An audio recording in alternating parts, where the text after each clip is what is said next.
1938 में Hungarian army में कैडली नाम का एक शख्स था। वो अपनी कंट्री का सबसे बेस्ट पिस्टल शूटर था और वो कई नेशनल और इंटरनेशनल कंपटीशंस विन कर चुका था। उसका टारगेट और ड्रीम 1940 में होने वाले टोक्यो ओलंपिक्स थे, जिसके लिए उसने बहुत मेहनत की और साल हर साल प्रैक्टिस की। मगर उसकी ज़िंदगी का टर्निंग पॉइंट तब आया जब 1938 में एक आर्मी कैंप के दौरान उसके राइट हैंड शूटिंग हैंड में एक ग्रेनेड एक्सप्लोर हुआ। अब कैडली के पास सिर्फ दो ऑप्शंस थे कि वो अपनी ज़िंदगी मायूसी में गुजार देता या फिर उम्मीद की हल्की सी किरण से अपने ड्रीम्स पर फोकस करता। 1939 में एक नेशनल शूटिंग कंपटीशन हुआ जहां पर कैडली गया तो उसके कोलीग्स कहने लगे कि हमें खुशी है कि आप हमारी हौसला अफजाई के लिए आए हैं। तो कैडली ने जवाब दिया कि मैं यहाँ पर आपकी हौसला अफजाई के लिए नहीं बल्कि आपसे कंपटीशन करने आया हूँ।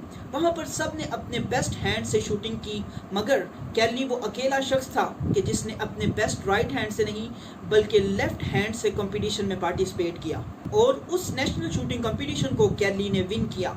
उसके बाद 1940 के ओलंपिक्स के लिए कैडली ने प्रैक्टिस शुरू की और बहुत ज़्यादा प्रैक्टिस की, मगर वर्ल्ड वार की वजह से 1940 के ओलंपिक्स कैंसिल हो गए और उसके बाद 1944 तक कैडली ने अपनी प्रैक्टिस को जारी रखा। 1944 के ओलंपिक्स दोबारा कैंसिल हो गए।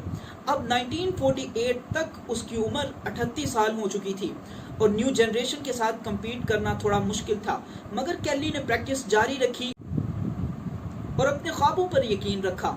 उसके बाद 1948 के ओलंपिक्स में कैडली ने पार्टिसिपेट किया और गोल्ड मेडल विन किया और यहाँ पर बस नहीं की। 1952 के ओलंपिक्स में दोबारा कैडली ने पार्टिसिपेट किया और दोबारा गोल्ड मेडल विन करके ओलंपिक्स की हिस्ट्री को चेंज कर दिया।